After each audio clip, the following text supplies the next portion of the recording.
Hi, Thriller recapped here.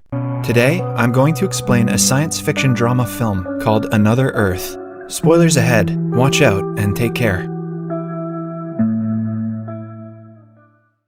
The movie begins with a high school party. Rhoda Williams, a 17-year-old girl, is a highly intelligent student who has just gotten into MIT. She celebrates with her boyfriend. In the background, she narrates that she fell in love with space science after seeing Jupiter's rapid succession in one of NASA's Voyage pictures.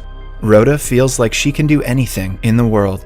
Later at night, she drives, intoxicated, while listening to the radio, which says that a new planet with its own moon, identical to Earth, has appeared in the solar system. Scientists are baffled by the planet, as no one saw it coming.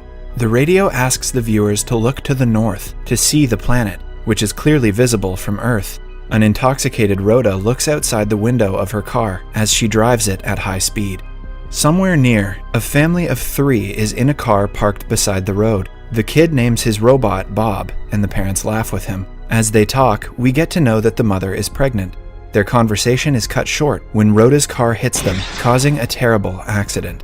She is injured but conscious. She steps out of her car and goes to the other car to see the couple unconscious. Not knowing what to do, she turns around and is horrified when she sees the little boy lying lifelessly on the ground.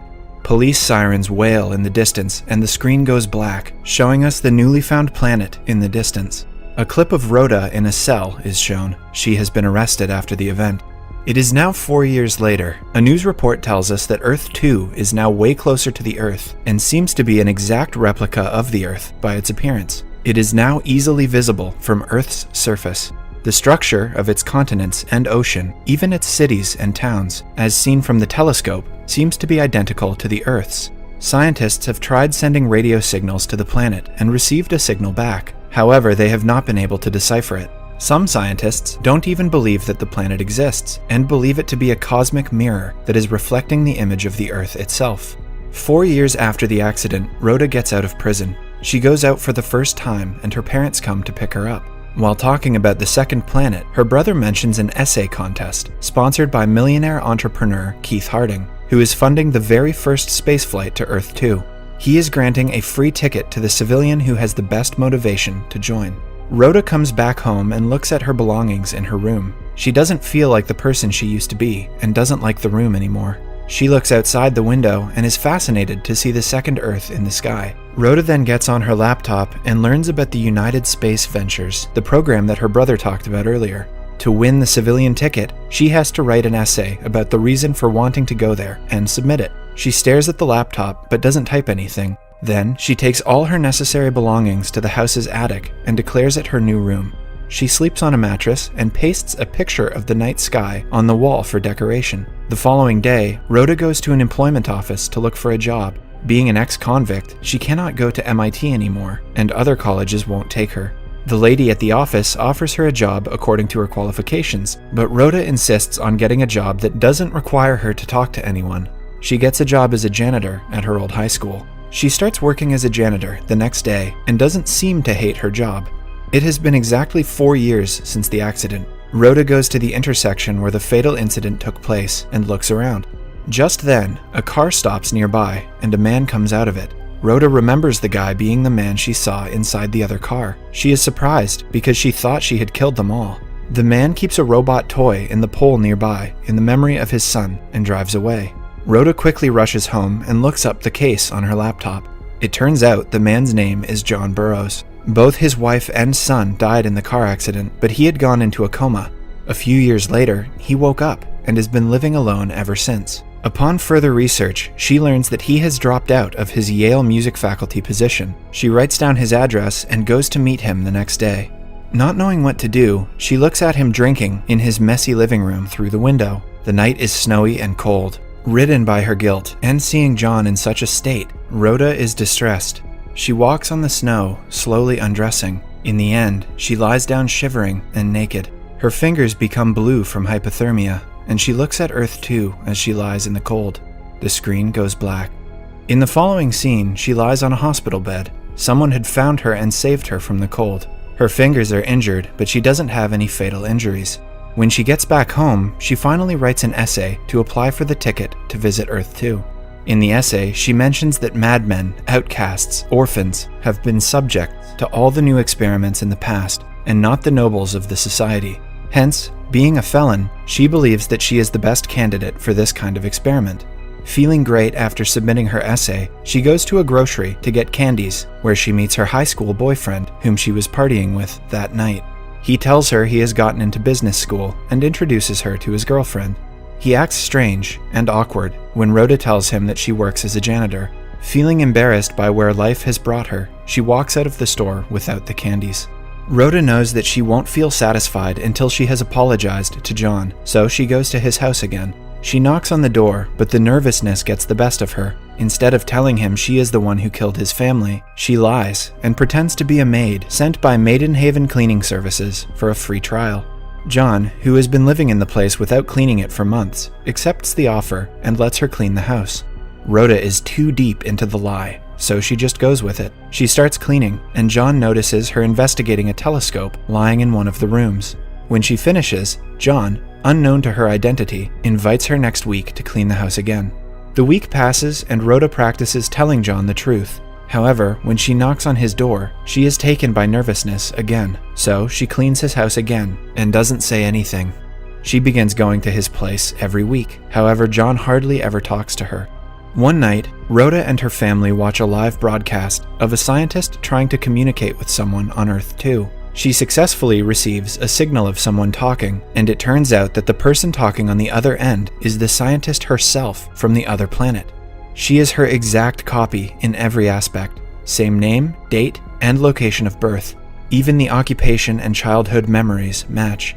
The whole world watches in awe. Now everyone believes that Earth 2 is a mirror planet with the same people. The news baffles Rhoda, and she comes out of her house to look at the planet and its moon. The news has created a huge debate of what might be true and what is a lie.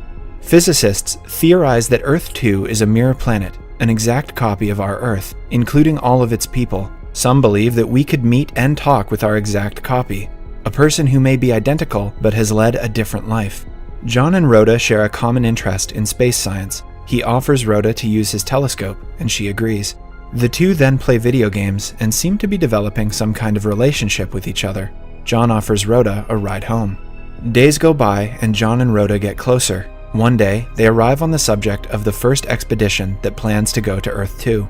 Rhoda tells him about the essay she has submitted, but John is skeptical about the expedition. He insists mankind is not ready to accept the realization that they are no longer unique, since they still believe that they are the center of the universe. John suddenly gets agitated when he learns that Rhoda has washed a sweater that belongs to his wife. He angrily asks her to leave. A radio program that broadcasts a debate warns about the potential dangers of Earth 2. Some people believe that since the people on Earth 2 have similar access to us in weapons and are of suspicious nature, there is a high probability of a war occurring between the planets. Rhoda comes home to John's car parked by her home. He is there to apologize for his behavior earlier, and she forgives him. Then, he insists she come with him somewhere.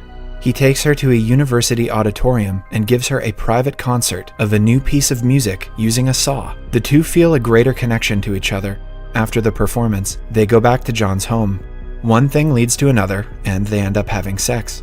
Later, John tells her about the accident and his years-long coma, but Rhoda still doesn't tell him the truth. When she returns home, Rhoda's brother tells her that people from the spaceflight have called. She calls them back and is surprised when the millionaire Keith Harding picks up the phone. He tells her that she has won the essay competition and has been selected to voyage to Earth 2. Rhoda is over the moon and goes to John about the achievement. John praises her at first, but then asks her not to go since they are in a good relationship now. He sees a future with Rhoda, which scares her. She now knows that she cannot lie to him for long. She finally tells him that she was the one who caused the accident that night. John is speechless. He simply sits on the sofa and asks her to get out of his house. When she comes back home, she is bombarded by news reporters standing in front of her house. The news about her getting the lucky ticket has spread around, and now people are digging up her past and broadcasting the accident. Luckily, her father comes to the rescue and brings her inside. She receives a ticket for her flight to Earth 2 from the United Space Ventures. A few days later, Rhoda hears a scientist's theory in a telecast. He says that the people of Earth 2 had the same mirrored life as that of our Earth until it became visible to our planet. 4 years ago, after the event, people's lives changed slightly, changing their course of action and perhaps their future. Rhoda now believes that her mirror self on the other planet might not have caused the accident. She rushes to John's house with the flight ticket, but he doesn't open the door for her.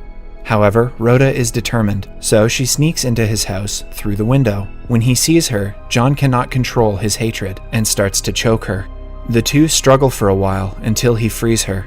She gets up and tells him about the theory she has heard. She claims that the accident might have never happened and his family could still be alive. Rhoda leaves the ticket for him, saying that he could find his wife and son on Earth 2. Sometime later, Rhoda has returned to her normal life. After her apology to John, her mental health is much better. The space shuttle is about to take off when Rhoda sees John in an interview. It turns out that he has accepted her offer and is going to Earth 2. 4 months after the first shuttle took off, Rhoda is walking home from work when she is stunned to see herself from Earth 2 in front of her. The movie ends as the two identical Rhodas stare at each other. Subscribe for more videos like this, turn on notifications, and leave a like to help the channel out. Thank you for watching.